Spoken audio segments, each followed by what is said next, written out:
Sécrétion vaginale pendant la grossesse, cause et traitement. Pendant la grossesse, les changements physiques peuvent susciter des surprises et des inquiétudes. C'est pourquoi il est préférable de savoir à quoi s'attendre. Dès les premiers instants de la conception, le corps de la femme commence à changer. L'augmentation des sécrétions vaginales est l'un des premiers changements qu'une femme remarque. Bien que ce phénomène soit normal et qu'il n'indique généralement aucun problème de santé grave, les causes sont variées et, selon la cause, ces sécrétions peuvent indiquer une complication. La leucorrhée, le terme médical pour désigner ces sécrétions vaginales, correspond à un mucus cervical épais, laiteux dont la couleur oscille entre le blanc et le transparent. Ce mucus commence à apparaître 2 semaines après la fécondation. Ce sont les hormones placentaires qui produisent cette sécrétion en vue de protéger l'utérus. Au fil des semaines, les sécrétions augmentent et se remarquent davantage quelques semaines avant l'accouchement. La raison est la suivante. Le bébé commence à exercer une pression avec sa tête et pousse alors les sécrétions vaginales vers la sortie. Sécrétion vaginale pendant la grossesse. Quand faut-il s'inquiéter? Lorsque les sécrétions vaginales présentent d'autres caractéristiques que celles citées, elles peuvent indiquer un problème de santé. Dans ces cas-là, il est nécessaire de consulter un gynécologue. Les infections vaginales, l'une des causes pouvant être à l'origine des sécrétions vaginales pendant la grossesse. Les infections vaginales sont fréquentes pendant la grossesse, notamment à partir du 2e trimestre. En cas d'infection vaginale, les sécrétions vaginales sont verdâtres ou jaunâtres et ont une forte odeur. L'irritation et une sensation de brûlure sont d'autres symptômes pouvant accompagner ces sécrétions, ainsi qu'une douleur au moment d'uriner ou d'avoir des rapports sexuels. L'infection vaginale ou candidose est causée par un déséquilibre des niveaux de pH de la muqueuse. Ce déséquilibre favorise le développement du champignon Candida. Un taux de sucre élevé dans les sécrétions vaginales normales crée également un environnement propice pour ce champignon.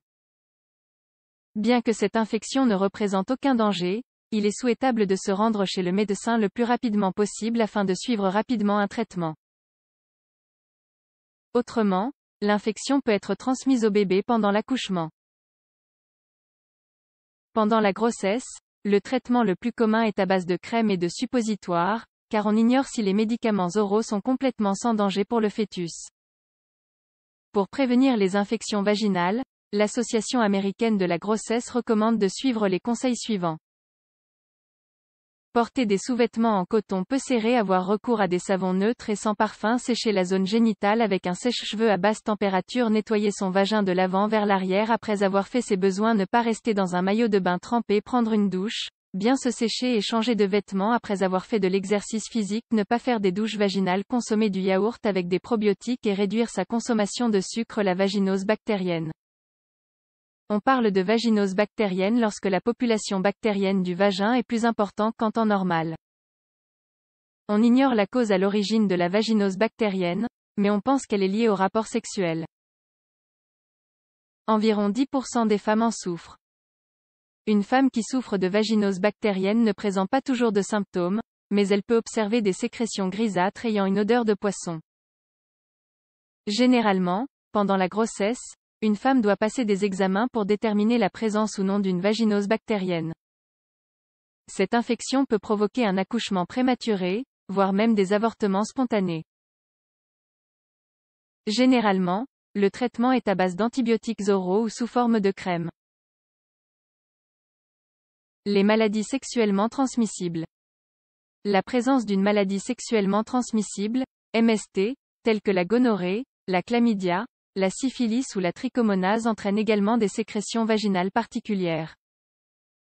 Dans ce cas-là, les sécrétions sont généralement jaunâtres ou verdâtres et ont une forte odeur. Ces maladies peuvent provoquer des accouchements prématurés et des avortements. Elles peuvent également être transmises à l'enfant pendant l'accouchement, ce qui peut entraîner de graves conséquences pour la santé du bébé. Le placenta prévia. Lorsque le placenta est mal positionné et bloque le col de l'utérus au cours des dernières semaines de grossesse, on parle de placenta prévia.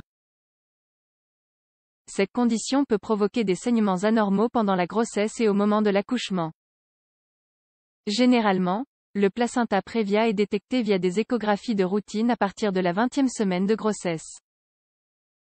Les femmes concernées doivent généralement poursuivre leur grossesse dans leur lit et elles sont soumises à plus de contrôles.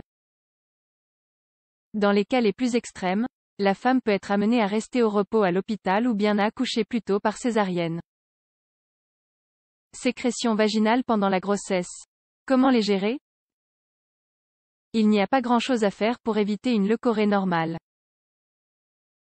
Néanmoins, il est conseillé de soigner davantage son hygiène génitale afin d'éviter des complications.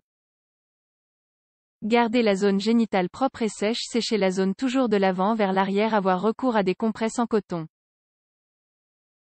En cas de changement, augmentation, couleur, odeur, il est important de prévenir rapidement son médecin.